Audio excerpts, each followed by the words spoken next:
Soko oza na posola na makambo nyonso ya Boyoma Kisangani. S'abonner na kati ya KB TV. On découvre makambo oyo ezali kobombana. KB TV. KB TV. KB TV. KB TV. KB TV. KB TV. KB TV. KB TV D143. La chaîne 100% Yeto. Kisangani Boyoma TV. Kisangani Boyoma Télévision. Kisangani Boyoma Télévision. Kisangani Boyoma Télévision. Kisangani Boyoma Télévision. KB TV D143. La chaîne 100% Yeto. Olanda ngai bien. Pour asima boyo mona makambo ezala na te. Olanda. On s'abonner. S'abonner. Yeah. Shalom, shalom, shalom, peuple de Dieu, shalom et les enfants de Dieu partout où vous êtes. Je vous dis shalom et puis bon week-end chez vous. Voilà, nous sommes dans notre rendez-vous, dans notre émission L'heure de la vérité. L'heure de la vérité a sonné. Aujourd'hui, nous sommes là encore pour vous servir comme d'habitude. Vous savez, j'ai encore un serviteur devant moi. Ce n'est plus quelqu'un à présenter, vous le connaissez bien. C'est notre habitué, déjà notre bien-aimé frère Alain Gami, qui est là tout le temps, il se dispose de ce temps pour venir servir le Seigneur à travers cette chaîne télévision KB TV D143 pour propager toujours la bonne nouvelle. Voilà, je m'en vais d'abord dire bonjour à mon frère bien-aimé Alain Gami. Bonjour mon bien-aimé. Bonjour mon frère Philoté. Comment vous allez? Ça va très bien de la tête aux pieds. Et la semaine s'est bien passée? Ça s'est très bien passé par la grâce du Seigneur. Voilà, Dieu a fait grâce et voilà. La preuve est qu'on est ensemble. Voilà, nous sommes très contents. Frère Alain, cette semaine, vraiment, on a reçu beaucoup de questions. Et je ne sais pas comment tu vas t'en sortir avec toutes ces questions parce que les enfants de Dieu qui ont envoyé toutes ces questions, ils m'ont dit, frère, nous, on va être là, on va attendre tout ce que nous avons envoyé des questions et que les serviteurs de Dieu puissent nous répondre à travers ces questions. Parce qu'il y en a des fois dans des églises, il y en a des fois où on est avec des enfants de Dieu, on a des discussions par rapport à ça. Vraiment, comme lui, le serviteur de Dieu, ça tombe bien parce qu'encore c'est un bon thème qu'il est tenté de développer ces derniers temps. Nous, on veut savoir par rapport aux questions qu'on a envoyées parce qu'on a encore des discussions entre des frères et sœurs par rapport à cela. Mais lui, il est mieux placé pour nous donner des explications par rapport à cela. Bon, avant de commencer toute chose, frère Alessi, tu peux laisser ce moment entre remettre Seigneur afin qu'on puisse débuter notre émission. Dieu, nous te bénissons, nous te rendons gloire. À toi seul l'honneur, la gloire, la puissance des siècles. Toi qui es l'alpha, toi qui es l'oméga, nous te confions ces assises. La Bible déclare que c'est poussé par le Saint-Esprit que les hommes ont parlé de ta part. Jésus, qu'il en soit ainsi ce matin. Proclame la parole de Dieu. Nous voulons être alimentés. La Bible déclare que l'homme ne se nourrit pas seulement du pain, mais aussi de toute parole qui vient de toi. Nous avons soif de toi ce matin. Jésus, parle-nous dans le nom de Jésus. Touche le cœur, touche les cœurs.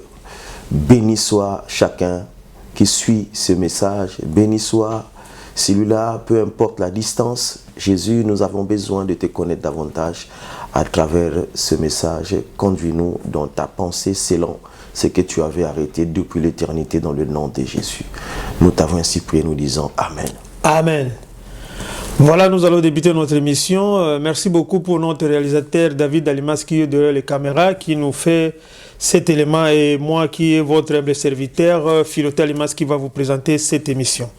Je m'en vais direct poser la première question à mon frère par rapport à tout ce que le frère et sœurs m'ont envoyé des questions pour que je te demande, frère, parce qu'il y en a beaucoup de choses que les enfants de Dieu ont demandé. Déjà, la première question, on va essayer de voir par rapport à cela. Frère Alain, parce que ces derniers temps, il y a un thème que vous êtes en train de développer. Vous développez un thème qui parle de l'élection à l'appel. On a fait déjà 2 ou 3 émissions. Il y en a pas mal de questions qui viennent, mais les questions ne finissent pas. Je ne sais pas si on va finir vraiment ce thème. Alors, aujourd'hui, on a eu quelques questions aussi. On va essayer de voir ensemble avec vous. Et puis, la première question, les enfants de Dieu veulent savoir, est-ce que, frère Alain, tout le monde peut servir Dieu si c'est tel comme on est là? Tout le monde comme on est là, est-ce qu'on peut servir Dieu? Tout le monde peut servir Dieu. Ça, c'est une interrogation. Que Dieu te bénisse. Merci beaucoup encore pour la question. Merci pour la personne qui a posé la question. Et je crois que nous avons dans notre Bible toutes les réponses qu'il faut. Voilà. Est-ce que tout le monde peut servir le Seigneur? Je dis oui, tout le monde peut servir le Seigneur. Dans la négativité, tout comme dans la positivité. Ouais. Parce que les gens pensent que servir le Seigneur, c'est seulement dans le sens de l'amour. Ouais. Dieu peut permettre que tu puisses être là pour te mettre comme étant un escalier pour l'autre. C'est comme ça qu'il s'est servi pour David. Ok. Donc Dieu peut utiliser d'autres personnes comme étant des échelles pour que tu montes. C'est son appel, il est appelé pour ça. Donc, d'une manière générale, tout le monde peut servir l'Éternel. Dans le côté négatif, tout comme dans le côté positif. Maintenant, le problème, c'est dans ce que nous avons mentionné la fois passée dans Romains, je crois, 8, verset 28. Tu vois, toute chose concourt au bien. Quand Paul insiste sur ce passage, c'est pour dire que dans la volonté de Dieu, dans le service de Dieu, il y a aussi le côté positif qu'il faut accepter, il y a aussi le côté négatif qu'il faut accepter. Tout ça, ça fait partie du service. C'est pourquoi aujourd'hui, quand nous rencontrons des situations qui sont contraires à ce que nous avons comme pensée, on pense que ça vient de Satan, on pense que ça vient du diable. Non. Tout le monde peut t'appeler à servir. Maintenant, je pense que le problème, c'est d'en savoir comment le servir. C'est ça le problème. Comment savoir que nous servons, ou comment savoir que telle ou telle personne sert l'Éternel, un tel homme ou une telle femme sert l'Éternel. C'est là la question. Comment savoir que la personne est dans la volonté de Dieu et dans le service de Dieu? Je crois que nous avons un passage dans Matthieu chapitre 25, du verset 14 au verset 18. Je suis à la page, je vais lire ce qui suit. Il en sera comme d'un homme qui, partant pour un voyage, appela ses serviteurs et leur remit ses biens. C'est Jésus qui parle. Moi, j'aime bien cet homme de Galilée parce qu'il parlait beaucoup plus. Ses enseignements passaient beaucoup plus dans les paraboles. Les paraboles, c'était des figures qu'il présentait à ceux-là qui avaient coutume de suivre quelque chose, mais ils voulaient passer par ce qu'ils vivaient quotidiennement pour les amener à comprendre ce qui était spirituel. Parce que si Jésus parlait dans son langage spirituel, personne n'allait comprendre son langage. C'est pourquoi il parlait beaucoup plus en parabole. Dans cette parabole, il dit, il en sera comme d'un homme qui, partant pour un voyage, appela ses serviteurs et leur remit ses biens. Dans d'autres versions, c'est confier ses richesses ou encore confier ses biens. Donc un homme veut aller en voyage et il appelle son serviteur et il confie ses biens. C'est là le problème. Il y a le mot appeler, il y a le mot confier. On ne peut pas te confier une charge tant qu'on ne t'a pas appelé. Dieu confie la charge à une personne qu'il reconnaît. Parce que quand il t'appelle, ça veut dire qu'il sait que les capacités qui ont en toi sont capables de traverser, de réussir à la mission qu'il va te donner. Je prends un exemple. Par exemple, vous avez votre enfant, vous les envoyez aller acheter du pain. Il dit voilà, va acheter le pain à la boulangerie. Mais qu'est-ce que vous ferez?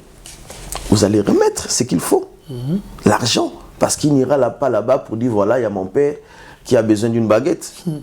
Il faut qu'il ait de l'argent. Et cet argent-là ne viendra pas de sa poche. Ça viendra de toi, qui est son père.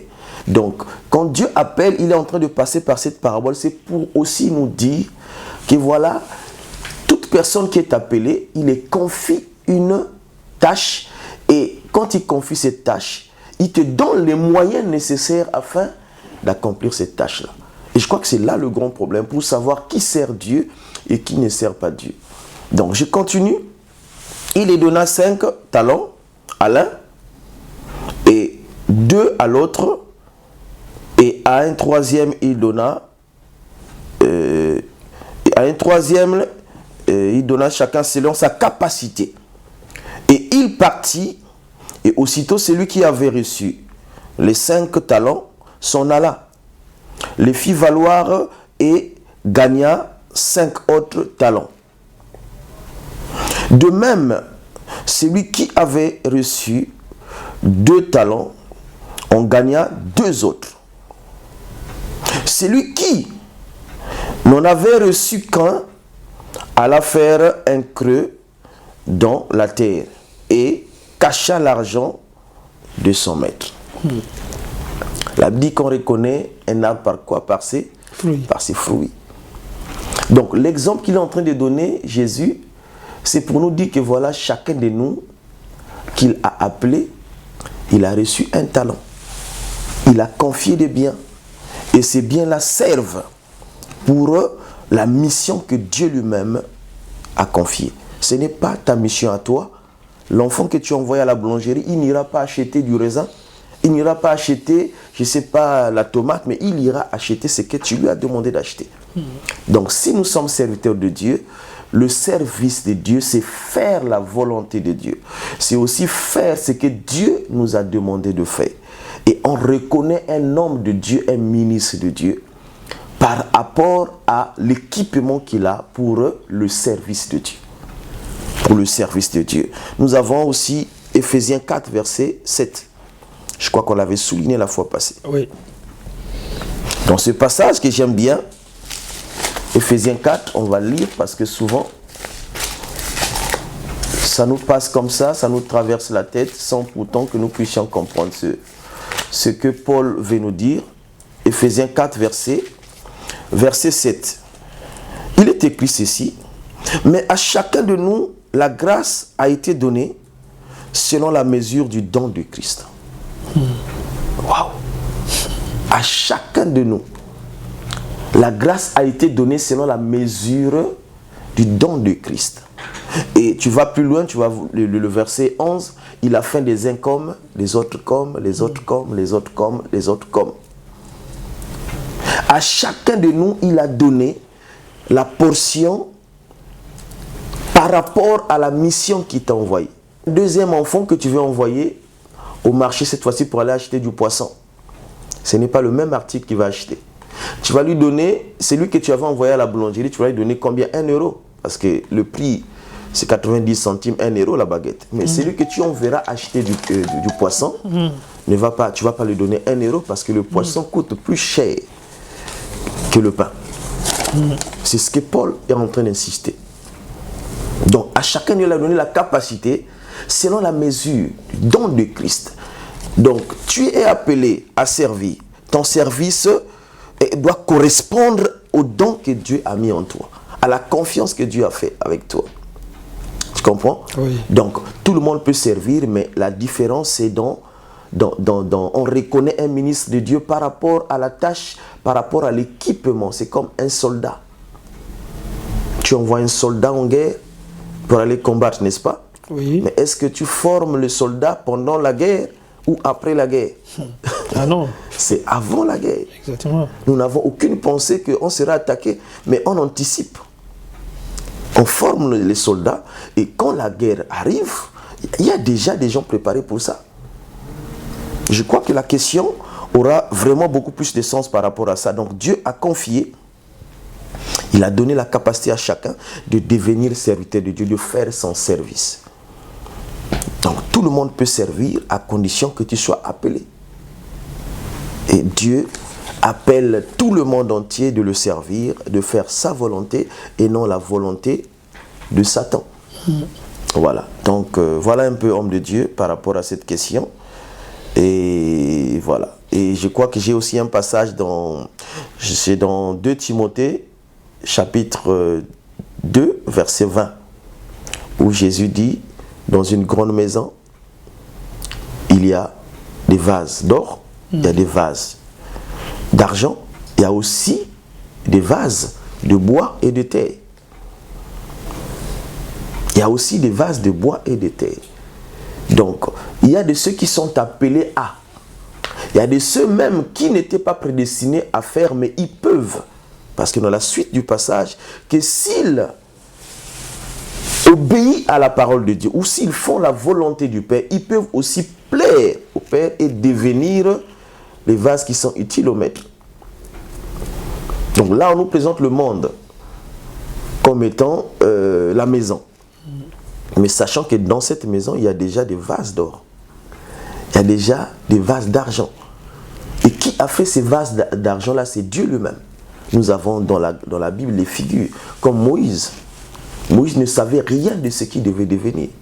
Innocent qu'il était. Nous avons des cas comme des Paul. Nous avons des cas comme des David. Des vases d'honneur. Des vases d'or. Dieu les avait déjà fabriqués comme ça. Quel que soit le péché, quel que soit le mal, ils étaient conçus comme ça. Dieu ne se répand jamais de ses dons. Il les avait formés comme ça. Et c'était pour travailler avec eux. Tu vas voir que Uri, la faute d'Uri aujourd'hui, que David a commis en tuant son serviteur qui était en pleine guerre pour prendre sa femme Bathsheba, tu le fais aujourd'hui et tu seras lapidé, frère. Mais tu vas voir David, il l'a fait, et par cette même femme Bathsheba, et nous avons qui? Nous avons Salomon. Aujourd'hui, on ne pouvait même pas recevoir Salomon dans nos églises si on avait une telle situation. Ah ouais. Donc c'est pour dire qu'il y a des gens que Dieu lui-même, il a déjà prédestiné, il a déjà élu, et plus personne sur la terre ne peut changer cette volonté. Ça, c'est Dieu qui a décidé comme ça. C'est pourquoi Paul, il arrive plus tard, il dit, mais que dirons-nous encore à l'égard de ces choses? À la fin de Romains 8, 28, 29, 30, que dirons-nous? Si Dieu est pour nous, qui peut être contre nous? Le contre nous là, c'est quand les gens s'opposent à toi parce qu'ils voient en toi les choses négatives. Mais ils ne savent pas que c'est la volonté de Dieu.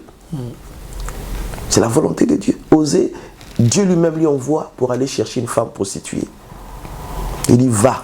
C'est l'ordre de l'Éternel. Personne n'avait ce message. Il n'y avait que Josué, et plutôt Osée lui-même qui avait reçu ce message. Et aucun verset ne dit que Josué avait promulgué ce message qu'il avait reçu de Dieu. Il est allé prendre une femme prostituée, un prophète. Et il est allé avec cette femme, il a eu des enfants avec cette femme. Et la Bible ne dit pas que cette femme avait arrêté la prostitution. Ça veut dire que cette femme était toujours dans sa fonction de prostituée. Un prophète de Dieu. Mais c'était la volonté de Dieu pour amener le prophète dans une autre dimension de comprendre que tel que nous péchons, tel que nous nous éloignons de son chemin, tel que nous adorons d'autres dieux, ça fait mal, tellement mal à celui qui nous a créés. Et de même, il voulait aussi faire constater ce mal-là à son prophète, afin qu'il sache un peu comment gérer ce peuple. Mais homme de Dieu, si nous voyons ça aujourd'hui, un pasteur dans une assemblée, aller prendre une prostituée. Bon, c'est vrai que les gens ne s'accrochent pas là-dessus parce que c'est Dieu qui a parlé. Et quand Dieu parle, plus personne ne peut ajouter. Il est l'absolu. Donc c'est pour dire que quand il appelle une personne, même ce que vous voyez péché, pour lui, ce n'est pas un péché. C'est pour accomplir sa volonté. Mais frère, allez, je ne te coupe pas. Si vous dites là maintenant que par exemple, un serviteur d'idée qui va aller prendre un prostitué, ben, vous savez, tout ce que nous voyons maintenant dans nos églises, ce n'est pas qu'ils sont que des serviteurs de Dieu. Maintenant, même les choses qu'on voyait, les choses mauvaises dans le monde, maintenant on les retrouve dans l'église.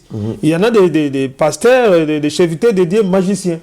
Parce que par leur pouvoir, peut-être qu'on lui a exigé d'aller sortir avec une prostituée pour que son pouvoir puisse augmenter, pour qu'il y ait encore du monde qui vont courir derrière lui. Donc dans les églises, on voit, il n'y a pas que des vrais serviteurs, il y en a aussi des mauvais, que le peuple de Dieu vraiment laisse tomber. Quand il voit l'église, on dit, mais lui là, pourquoi tout ce monde? Mais quand tu regardes tout ce qu'il est en train de prêcher, il prêche toujours à travers la parole de Dieu, à travers toujours la même Bible que nous lisons aujourd'hui. Mais c'est là où les gens suivent beaucoup. Ils veulent des choses qui est palpable. Ils veulent que non, quand on fait quelque chose, il faut que la personne puisse avoir la solution tout de suite. Oh, Dieu, il opère tantôt d'une manière, tantôt d'une autre. Mais maintenant, les serviteurs de Dieu qu'on voit aujourd'hui, c'est tic au tac. Si tu veux porte-monnaie magique, direct, il prie comme ça, tu regardes ton porte-monnaie, tu vois des billets dedans. Voilà, je ne sais pas si des choses comme ça, on est en train de vivre dans nos églises, maintenant c'est compliqué. Si on essaie un peu de comprendre, frère, tout ce qu'on voit maintenant sur cette terre, tout ce que nous traversons maintenant, tous ces problèmes qu'on est en train de traverser sur cette terre, c'était prévu par Dieu? Tout ce que nous vivons aujourd'hui, que nous sommes en train de traverser sur la terre, d'une part je dis oui, d'une part je dis non. Parce que nous avons la volonté de Dieu. Si tu te souviens bien, Quand nous avons parlé du mariage, nous avons parlé de la volonté de l'homme. Nous avons parlé de la volonté de l'entourage, de la volonté des parents, de la volonté de ses amis. Et nous avons parlé de la volonté de Dieu. Ça, c'était dans le choix, quand nous avons pris Genèse 24, du 1er jusqu'à 167e verset. Donc, on a compris que sur la terre, il y a deux volontés. Mon frère, nous sommes sur un terrain de guerre où il y a deux forces. Il y a la force de Dieu, il y a la force du diable. Les deux, ils ont besoin d'un corps pour travailler, pour opérer.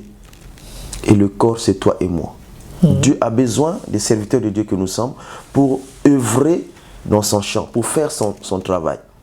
Satan aussi a besoin des corps pour travailler, pour œuvrer sur la terre. Sachant que la volonté de Dieu, c'est que tous nous puissions parvenir à la connaissance et que nous soyons sauvés, le salut. Mais la volonté de Satan, comme il sait qu'il ira en enfer, il ne veut pas aller tout seul. Il veut aussi entraîner beaucoup de gens. La preuve en est que la plupart des gens, peut-être sur les 7 milliards d'habitants, il y aura peut-être 6 milliards ou 6 milliards 500 qui iront en enfer. Et peu de gens vont aller au paradis. Donc sur la terre, il y a deux volontés, il y a deux forces. Et ça, c'est important de le comprendre. Et nous devons le comprendre. Si nous ne faisons pas la volonté de Dieu, ça veut dire que nous faisons la volonté de Satan. Et quand j'ai dit au départ qu'on reconnaît là par ses fruits, nous reconnaissons aussi les fruits de Satan par nos actes. On reconnaît aussi les fruits de Dieu par nos actes. Donc, quand j'ai pris cet exemple-là, ce n'est pas pour encourager le mal. Parce que, vous savez, le conseil que Paul a donné, c'est de reconnaître les serviteurs de Dieu à la fin de leur vie. On suit quelqu'un quand on a vu, il a fait ceci, il a fait ceci. À la fin, c'est pourquoi nous suivons les apôtres. Nous connaissons comment ils ont commencé et comment ils ont achevé leur marche. C'est là qu'on peut dire oui, il a gagné sa couronne. Donc si quelqu'un aujourd'hui prétend être homme de Dieu et va prendre une prostituée sous prétexte que Dieu qui l'a demandé de le faire, mais on va attendre la suite, frère. Vous osez, la suite, c'est que Dieu a parlé. Il a dit que c'est lui qui l'avait dit et nous le lisons. Et nous constatons que ce qu'il a dit dans la suite même, ce prophète-là, il a accompli les actes qui avaient des liens avec ce que Dieu lui avait demandé de faire. Donc le péché est condamnable. Dans la parole de Dieu, dans la maison de Dieu, Dieu condamne le péché. On ne peut pas, il n'y a pas que ça, il y a beaucoup de choses qui sont derrière ça. Il y a beaucoup de choses qui sont derrière ça. Et que les gens présentent la parole de Dieu, les versets bibliques. Voilà, il y a tel homme qui l'a fait. Moi aussi, je le fais au nom de Jésus. Il y a des gens aujourd'hui, je vois dans les assemblées, ils mettent les cordons, ils mettent des mouchoirs. Parce que dans la Bible, il y a un signe, ils prennent un verset biblique. Mais tu le fais par rapport à quoi? C'est pour aboutir à quel résultat? C'est ça le problème, le résultat. Donc, un pasteur qui arrive à faire de telles choses, il va nous les prouver selon les écrits. Parce que nous ne sommes plus autant d'oser. Hein? Donc si tu le fais, tu te caches derrière la parole de Dieu. Nous avons toujours la même parole qui va te dévoiler. Pour dire voilà, ce que vous êtes en train de faire, ce n'est pas Dieu. Vous le faites par vos désirs de la chair. Donc c'est un peu ça, homme de Dieu. Que Dieu te bénisse. En tout cas, ça c'est très très important ce que vous venez de répondre, frère Alain, parce que il y en avait beaucoup de enfants des yeux, ils se posent des questions par rapport à cela. Merci pour la réponse que vous venez d'éclaircir par rapport à cette question. Mais là, si on continue un peu dans le même idée, frère Alain, est-ce que Judas Iscariote, c'est ce qu'on a connu dans la Bible, ce qu'on a connu par rapport à Jésus, il a été créé uniquement pour trahir Jésus-Christ? Il était créé pour la trahison de Jésus-Christ. Judas. Et dans notre vie aujourd'hui, là, quels sont les gens aussi qu'on peut appeler de Judas dans nos vies aujourd'hui? Que Dieu te bénisse. Est-ce que Judas a été créé pour le mal? C'est ça? Ah oui, exactement. Oui. Je vais trouver un passage pour répondre à la question. Voilà, je suis dans le livre de Jean 7, versets 6 à 12. Dans ce passage, vous voyez comment Jean est en train de présenter les disciples. Je ne veux pas le lire, mais je crois qu'on peut, par la force de Dieu, lire à la maison ce passage. Ça va nous aider pour répondre à la question. Jean, chapitre 17, verset 6 au verset 12. Je vais expliquer. Dans ce passage, Jean est en train de nous montrer la sélection de Dieu le choix de Dieu, l'élection de Dieu, l'appel de Dieu. Dans ce passage, Jean confirme que Judas Iscariote, parce qu'il faut l'ajouter, Judas Iscariote, parce qu'il y en a plusieurs dans la Bible. D'accord. Judas Iscariote était prédestiné, il était élu. C'est ce qu'il est en train de dire. Judas Iscariote était appelé aussi. Parce que quand tu lis bien, tu vas comprendre qu'ils étaient au nombre de 120 disciples. De 120, ils sont partis de 120 à 70. La première sélection. Ça, c'est Jésus lui-même le maître. Après, les 120 et les 70, ils sont, après avoir présenté la Sainte Seine, le repas du Seigneur, ils sont descendus à 12. Et c'était la confirmation du nombre que Dieu avait donné pour accomplir la mission à Jésus. Et c'est ce que Jean est en train de nous présenter. De ce que tu m'as donné. Parce que tout ce que je travaille avec eux sur la terre sont venus de toi. En fait, Jean les présente. Que tous ceux qui ont travaillé avec moi, tout ce que j'ai appelé sur la terre, t'appartiennent, ne m'appartiennent pas. Et parmi ces hommes qui t'appartiennent, il cite le nom de Judas Iscariote. Donc, sélectionné dans les 120, Judas était là. Les autres, ils ont trouvé, non, c'était pas bon, ils sont partis. 70. Les 70 sélectionnés, Judas était parmi de ceux qui avaient dit, où irions-nous encore? Toi, tu as des paroles de vie. Judas était dedans. Comme dans un match national, une équipe nationale, il faut qu'il y ait une sélection, il faut qu'il y ait une équipe type pour représenter le pays. Donc, Judas était parmi ceux qui devaient représenter. Ok? Donc, Judas était prédestiné. Dans ma Bible, j'ai trouvé, j'allais le dire au départ, j'ai trouvé 2 personnes prédestinées au mal pour l'accomplissement de la parole de Dieu. J'en ai pas trouvé plusieurs, mais la Bible elle est vaste. Quelqu'un peut le trouver et puis donner le passage. Nous avons le groupe. On peut travailler là-dessus, mais sinon, je n'ai trouvé que 2. J'ai trouvé Judas Iscariote et j'ai trouvé l'Antichrist. Ceux-là, aucune personne sur la terre ne pouvait changer leur volonté. Et quand tu lis le passage à la fin, jusqu'au verset 12, il dit c'était pour l'accomplissement de ta parole. C'est Jean qui le dit. Donc pour que les écrits s'accomplissent, il fallait que Judas puisse faire ce qu'il avait fait. Personne ne pouvait l'arrêter. Donc c'était un prédestiné de Dieu, c'était un élu de Dieu pour accomplir cette mission. Et c'est pourquoi quand Paul arrive à cette dimension, il s'arrête. Ah oui. Et nous, en tant qu'hommes de Dieu, on ne peut pas avancer là où Dieu ne nous a pas montré.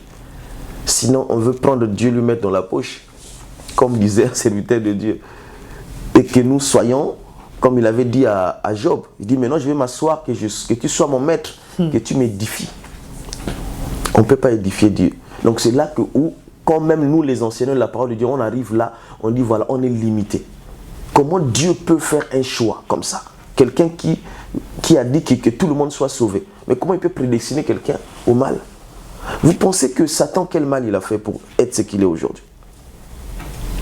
Toi aujourd'hui avec ton fils, tu as la capacité de maîtriser ton fils, n'est-ce pas? De lui dire ce qu'il faut. On arrive, nous les humains. Penses-tu que Dieu, dans son jardin, il n'avait pas la capacité de maîtriser Satan? Si. Puisque Dieu est au-delà de ce que nous pouvons imaginer. Mais si Dieu l'a permis, parce qu'il avait une volonté accomplie sur la terre. Et quand nous arrivons là, frère, nous sommes bloqués. On ne cherche pas des versets pour essayer de divertir les gens. On ne cherche pas les versets pour essayer de démontrer aux gens que nous connaissons les écrits. Non, c'est Dieu lui-même. Il a fait le choix, il est le juste juge. C'est lui-même le juge, c'est lui-même l'avocat, c'est lui-même le procureur. Il fait tout ce qu'il veut. Il fait tout ce qui lui semble bon.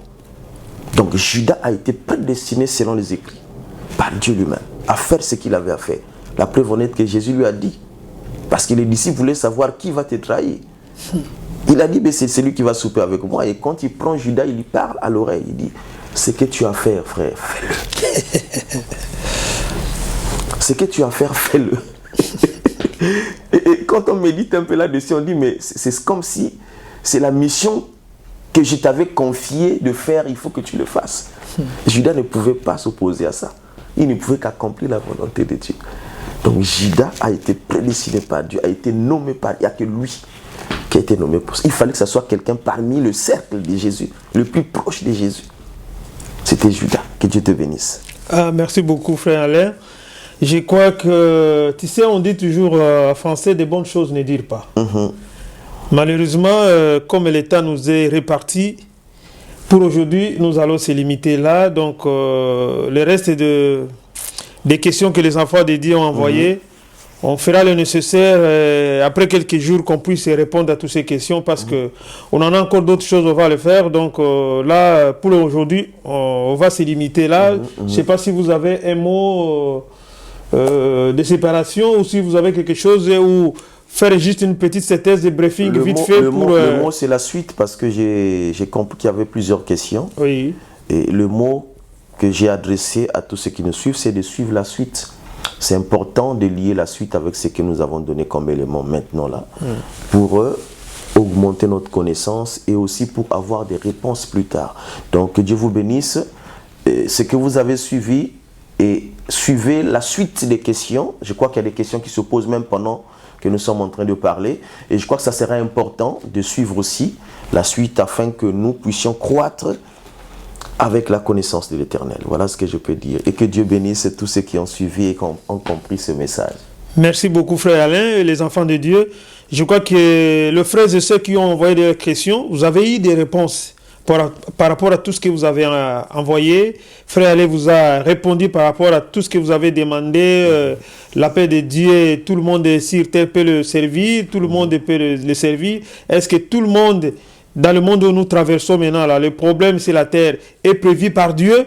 Et puis aujourd'hui on avait essayé de répondre aussi à la troisième question qui était de Judas Iscariote qui a été créé par la trahison de Jésus-Christ. Est-ce que c'était la volonté de Dieu aussi? Voilà. Et frère, il a tout dit. Judas s'était destiné comme ça. Dieu a voulu que ça soit ainsi. Voilà. Le reste des questions, le reste de l'émission, vous allez suivre ça dans les jours à venir. Voilà, nous sommes arrivés à la fin de notre émission. Devant les caméras, c'était votre réalisateur et caméraman David Dalimans qui vous fait des bonnes images que vous voyez. Et moi qui étais votre humble serviteur, votre Mutumish. Votre Mutumish signifie en swahili tout simplement votre serviteur, Philoté Alimans, et nous étions aussi ensemble avec notre bien-aimé, le fidèle frère Alain Ngami qui était avec nous, qui nous a accompagnés à travers cette émission. Et que Dieu vous bénisse. Si Dieu ne rentre pas aujourd'hui, demain nous allons se retrouver encore pour l'émission L'heure de la vérité. Que Dieu vous bénisse et passe de bons moments dans vos familles. Shalom, shalom, que Dieu vous bénisse très bientôt. tous. À très bientôt. Merci beaucoup. Soko za na posola na makambo nyuso ya boyoma kisangani. S'abonner na kati ya KB TV, on découvre makambo oyo ezali ko bombana. KB TV. KB TV. KB TV. KB TV. KB TV. KB TV des 143. La chaîne 100% Yeto. Kisangani Boyoma TV. Kisangani Boyoma Télévision. Kisangani Boyoma Télévision. Kisangani Boyoma Télévision. Kisangani Boyoma Télévision. KB TV des 143. La chaîne 100% Yeto. Olanda ngai bien. Pour asima boyo mona makambo ezala kati. Olanda. On s'abonner. S'abonner. Yeah.